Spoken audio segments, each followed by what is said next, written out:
Everyone knows that the President of the United States lives in the White House, but did you know that the Vice President lives in a different, less grandiose, but still impressive, White House? Since 1977, every person who has held the position of Vice President has called the same place home, number One Observatory Circle. The house in question is a Queen Anne-style Victorian home that was built in 1893 on the grounds of the U.S. Naval Observatory in Washington, D.C., and its history is pretty fascinating. Although Kamala Harris was initially expected to move into this abode shortly after being sworn in as the vice president in January, as is tradition, the historic residence has been unoccupied since Inauguration Day, so that it could undergo some necessary renovations. Fortunately, now that the renovation work is complete, the vice president's residence is move-in ready, and Vice President Kamala Harris and her husband, Doug Imhoff, will finally move in next week, according to CNN. In the meantime, they have been living just across the street from the White House, in the President's Guest House, also known as Blair House. It's no secret that the White House is the primary residence of the President of the United States, but there is another presidential home, albeit one that is not used by presidents as often, that should be on both design and history aficionados' radars, the President's Guest House, also known as Blair House. Although it's not as well known as the People's House, the President's Guest House spares no shortage of fascinating history, including a presidential assassination attempt and interiors designed by legendary decorators Mario Bueda and Mark Hampton. And, with One Observatory Circle, the official residence of the Vice President, undergoing renovations, Blair House is where VP Kamala Harris will live for the near future. The President's Guest House consists of 4 connected townhouses, but it's often called by the name of just one of the houses. The 4 dwellings are Blair House, Lee House, Peter Parker House, and 704 Jackson Place. In total, these buildings boast 119 rooms spanning over 200,000 square feet, making this residence even larger than the White House. Blair House is named for Francis Preston Blair, a journalist who was a friend to and supporter of President Andrew Jackson and one of the home's first owners, after purchasing it for just $6,500 in 1836. Since the United States government purchased these 4 townhouses in 1942, the President's Guest House is typically used as a place for guests of the President to stay, as its name suggests. There are a few presidents who have inhabited Blair House, though, including Harry S. Truman, who, along with his family and White House staff, lived here from 1948 to 1952, while the People's House underwent a massive reconstruction. During Truman's time spent living here, he survived an assassination attempt led by 2 members of the Puerto Rican Nationalist Party. Other notable figures who have stayed at Blair House include Queen Elizabeth II, Justin Trudeau, Margaret Thatcher, Emmanuel Macron, George W. Bush, and Vladimir Putin. Usually, it's tradition that the President-elect of the United States stays at the President's Guest House in the days leading up to the inauguration. In fact, it was just confirmed earlier this week that President-elect Joe Biden will be staying at Blair House the night before his inauguration, which will take place next week. Some presidents have stayed elsewhere in the lead-up to their first day as president, like Bill Clinton, who opted to stay at the nearby Hay Adams Hotel, and Barack Obama, who could not stay at the house due to the fact that the then Prime Minister of Australia, John Howard, was already booked there. Blair House has another long-standing custom. Following the death of a former president, members of their family typically stay at this home amid the funeral services. The most recent instance of this tradition occurred in 2018, when the Bush family stayed here after former President George H.W. Bush's passing. Blair House, which was built in 1824 for Dr. Joseph Lovell, the first Surgeon General of the United States, is a federal-style townhouse, much like other edifices seen throughout Washington, D.C. In 1985, its interiors were redecorated by celebrated designers Mario Bueda, Mark Hampton, and Scott Salvatore, Bueda's design associate. Hampton, who was no stranger to designing the interiors of presidential residences, also brought his talents to the White House to decorate for various presidents, including Jimmy Carter, George H.W. Bush, and Bill Clinton. As part of this renovation project, Bueta was mainly responsible for the decoration of Lee House, while Hampton took on Blair House. Arguably the most eye-catching element of Lee House is the hand-painted 18th-century Chinese wallpaper, pictured above, that takes center stage on the walls of the Dillon Drawing Room, which was originally called the Lee Drawing Room, after United States Navy officer and a former resident of this house, Samuel Phillips Lee. It was later renamed for C. Douglas Dillon, former United States Secretary of the Treasury. Dillon's wife, Phyllis, purchased the charming wallpaper in 1964, under the design expertise of decorator Eleanor Macmillan Brown. During the 1985 renovation, this wallpaper was removed and restored.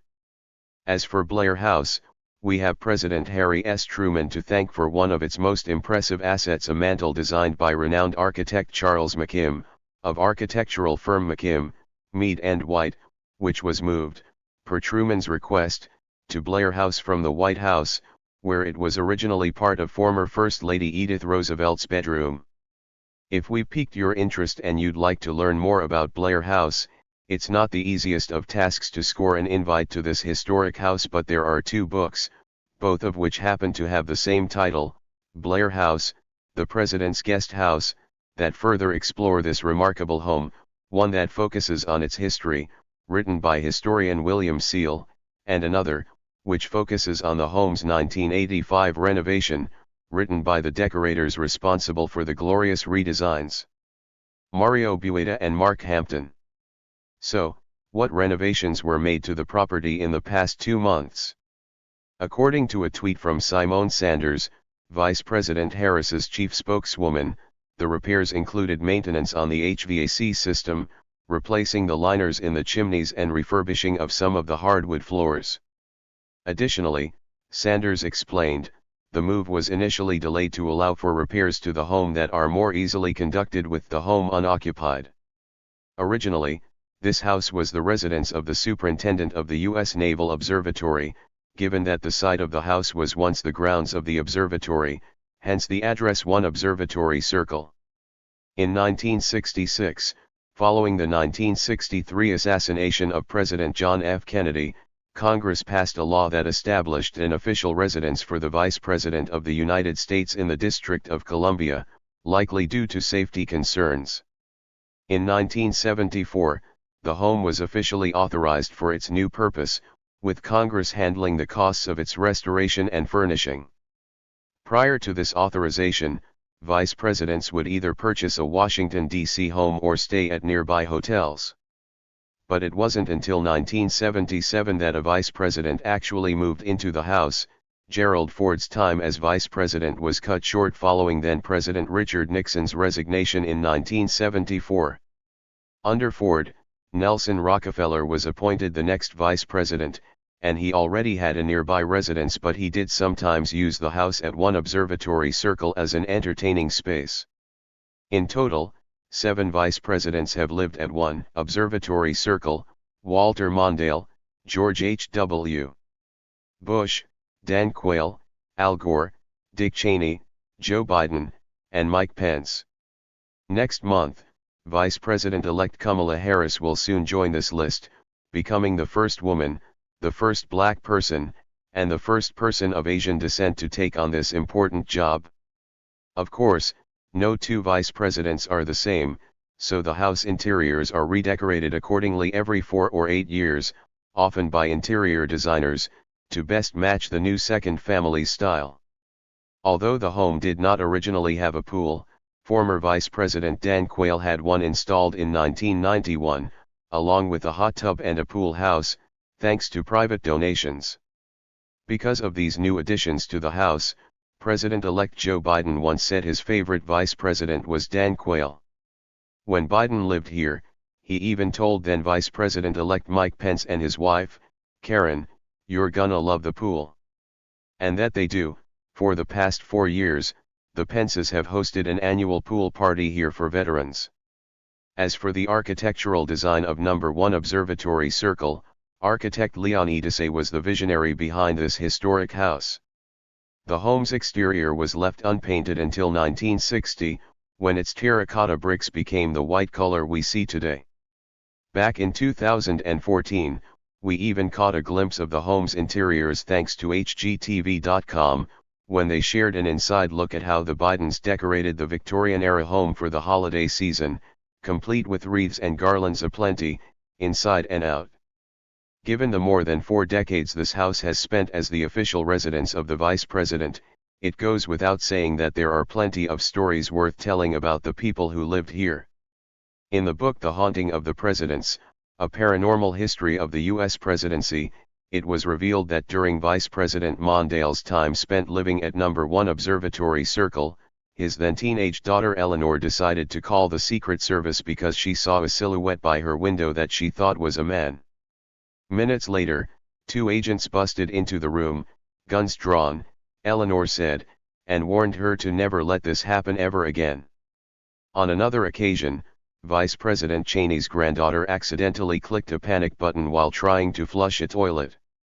Since 1977, the Vice President has lived on the grounds of the 72-acre U.S. Naval Observatory, just off Massachusetts Avenue in Northwest D.C. Before then, it was anyone's best guess. Vice President Harry Truman lived in a small apartment at 4701 Connecticut Avenue, NW in D.C.'s Van Ness neighborhood. Similarly, Vice President Spiro Agnew lived in Woodley Park's Wardman Tower. Hubert Humphrey resided in Chevy Chase, Maryland, during his vice presidency, and Gerald Ford remained in his Alexandria, Virginia, home after being sworn in as Richard Nixon's vice president. Literally, that next day the Secret Service was busy putting in reinforced concrete on the driveway for the armored limousine to park there. All of his normal windows were replaced with bulletproof windows, and once again, the Secret Service moved in and took over his entire garage, Denier said. The growing costs and concerns associated with protecting the vice president and the second family finally spurred Congress to name an official residence for the country's second-in-command. A few weeks before resigning, President Nixon signed a law designating a 9,000-square-foot house at One Observatory Circle to be the home of the Vice President of the United States. Walter Mondale was the first vice president to move in. However, One Observatory Circle, formerly the home to the Chief of Naval Operations, was only meant to be a temporary home for the country's vice presidents until official headquarters were built. But construction never happened, and Denier said it likely won't. The government has invested too much money and infrastructure securing the 19th-century dwelling. Because of that, I don't think anyone foresees the vice president leaving any time soon. I think that is the official residence, they've grown accustomed to it, it's a tradition. To move a vice president to another location would be just massive, Denier added. Unlike the White House, the vice president's house is not open to the public, only invited guests are able to tour the home. But in his book, Denier gives readers a glimpse inside its rooms and details some of the mansion's more memorable events, both official and private. When Vice President Mondale was out of town, his teenage children invited friends over. Not realizing the degree of security involved when visiting, these friends jumped the fence to get to the doorbell. Next thing you know, they're all spread eagle on the ground from the U.S. Secret Service. They just think they're going over to someone's house in Northwest D.C., Denier said. Over the years, second ladies have added personal touches to the home's decor, and Tipper Gore spent much of her time building an electronic inventory of all the official household items passed down from administration to administration. Dan Quayle built the home's swimming pool, a feature Joe Biden's grandchildren loved, while the Cheneys renovated the upstairs exercise room. Thank you for watching this video.